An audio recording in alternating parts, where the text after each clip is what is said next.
made one pricing change for my software. We help local businesses get Google reviews, and it quietly cost me over $10,000 in recurring revenue over the next couple months. The crazy part is at first it looked like one of the smartest decisions we could make because the revenue per customer in the first 30 days was going up. It was easier to sign up clients. We were doing less sales calls, and overall it just felt more scalable. And then slowly I started to see the cracks forming. Revenue was becoming unpredictable. Bad customers were coming in. And the biggest thing is that the entire business got way more complicated overnight. So finally I spent $1,000 for 30 minutes of somebody's time that has a $100 million plus software company in a similar industry, and he completely changed the way I look at pricing and growth now. So I made the decision to switch from a subscription billing model for Review Harvest, where we help local businesses get reviews, to switching to pay per review, where people only pay for the reviews they get. To me, it totally seemed like a great idea. I wanted low touch, so now there was zero risk, so people would sign up without a demo call, hopefully. It removed a lot of the sales friction, so it allowed us to scale and add more users without having to add a big sales team. I thought the usage-based pricing felt like modern and kind of up to date, and this was kind of, we're shaking up the industry. And I knew that our best clients were willing to pay more for pay per review.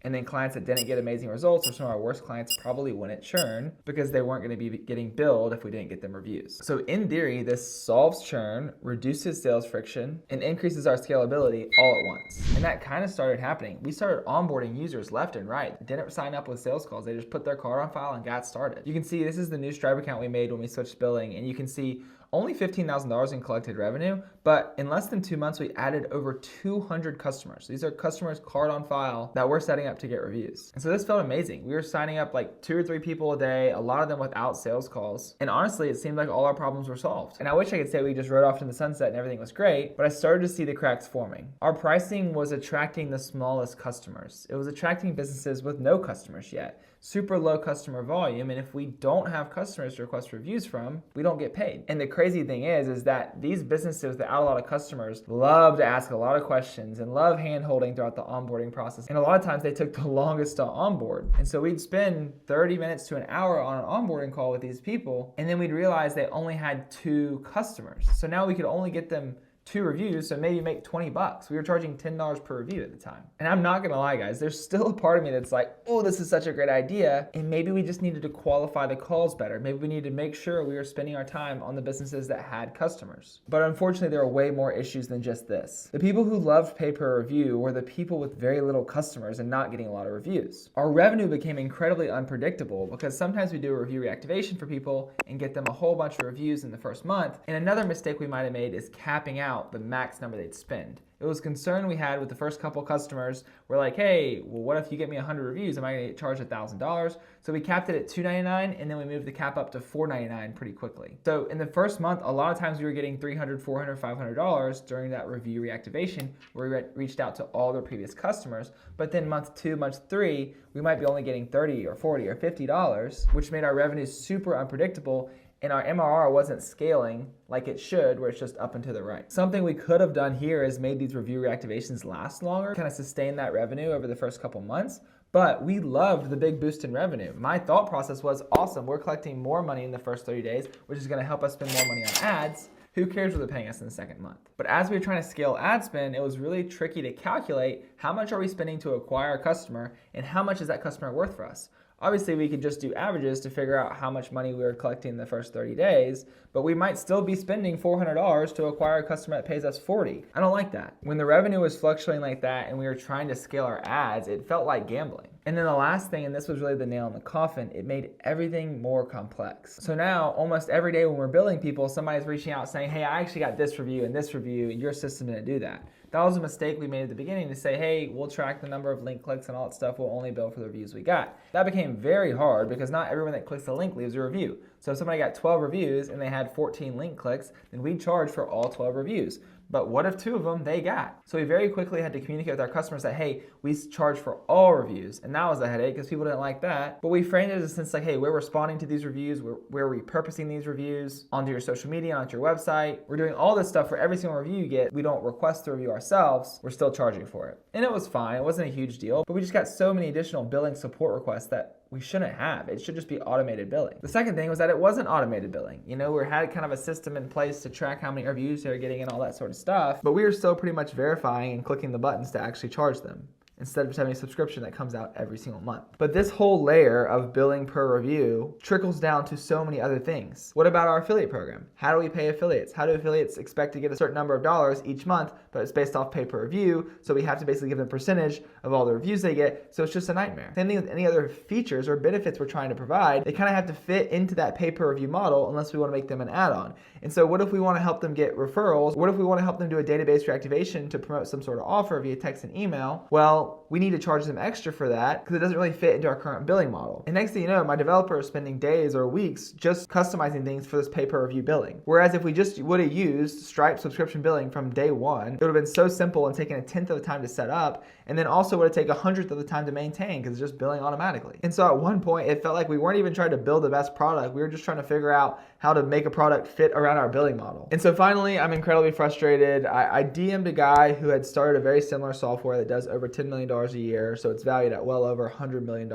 And they're in a similar space, but they've kind of transitioned out. And I just DM'd this guy, said, hey, can I pay you $500 for 30 minutes of your time? And he was like, no, but I'll do it for $1,000. And I was like, heck yeah. So I paid him $1,000, and what he told me really flipped everything we were doing on its head. You know, I told him we were going pay-per-review and trying to go low touch, and he kind of just like looked at me like, oh, you know, that's cute. Kind of gave me one of those smiles like, oh, that's so cute. You know, we thought about it. We've tried it. We've seen other people try it, whatever. I don't think they'd actually tried pay-per-review, but I think he was kind of like, yes, we've thought about it. And I was like, that's cute that you think that. Here's why you're so wrong. And then he explained to me that when they were at our stage, you know, $30,000, $40,000, $50,000 a month in recurring revenue, low touch is not the way to go. They tried to go as high touch as possible to create the relationships and get the referrals. He told me one of the easiest and only ways I'm going to be able to scale this thing to massive numbers is if we're getting almost every single one of our customers to give us a referral. And you just don't do that when you're not interacting with them and creating a personal connection. Not to mention something that we were learning is kind of easy in, easy out. So we were doing this pay-per-view thing, people were signing up without talking to us, but then they'd also cancel or not set up their account or not book an onboarding call. And although that was low touch, since they weren't set up properly or they weren't adding their customers, we weren't charging them anything.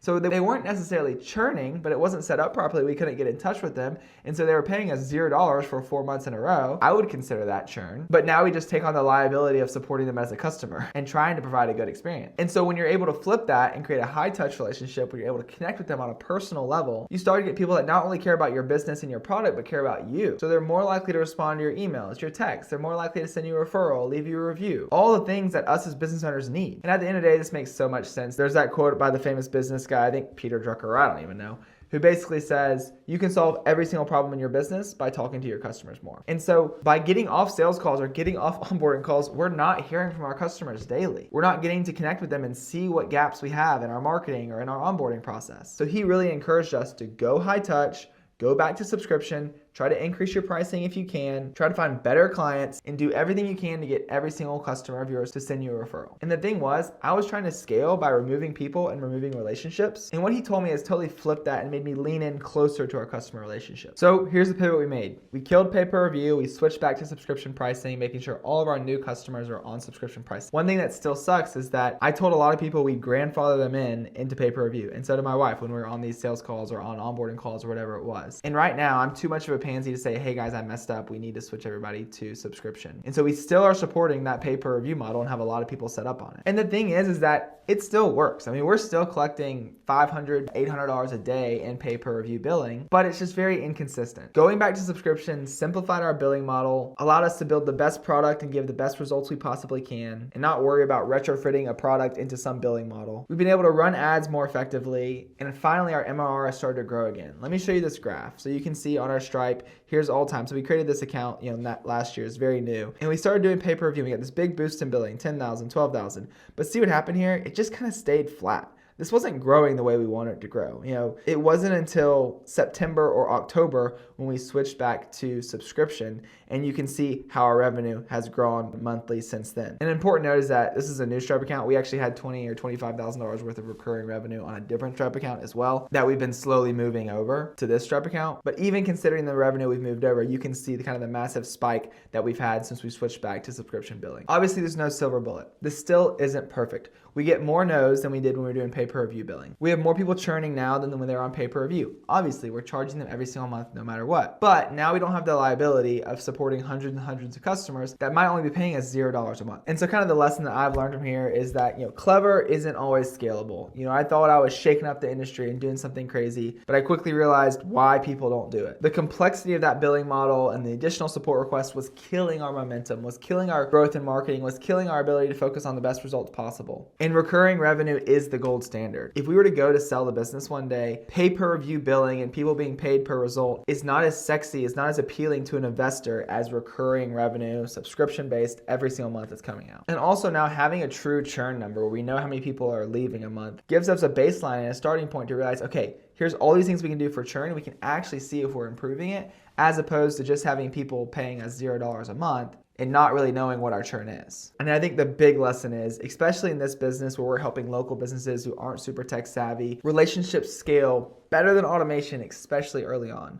Obviously, there is a place where software is able to get more low touch, but a lot of times they're serving a little bit more of a technologically savvy individual. For us, we serve home service business owners. They're not normally the best on computers. And so relationships, being there with them, walking them through it, is really hard to replace, no matter how simple your onboarding process is. At the end of the day, I'm glad that we switched back to subscription. Still an ounce of me thinks that pay-per-review could be really good, but this is what we'll be doing for the foreseeable future. If you're interested in starting a business like mine, where I help local businesses install simple automations into the business so they pay you monthly for it, check out the first link down below in the description. You'll need a software called High Level to do that. And if you sign up with my link to High Level, you'll actually get access to my paid community totally for free, just since you're signing up with my affiliate link. You'll get access to 2 coaching calls a week with me. You'll get access to my snapshots, hours and hours of training, and 900 other people doing the same exact thing. And if you're already using High Level, you can just sign up directly to the community and pay for it. I also have a free community that doesn't have all the goodies, but has some of those goodies in there. So feel free to join the free community below.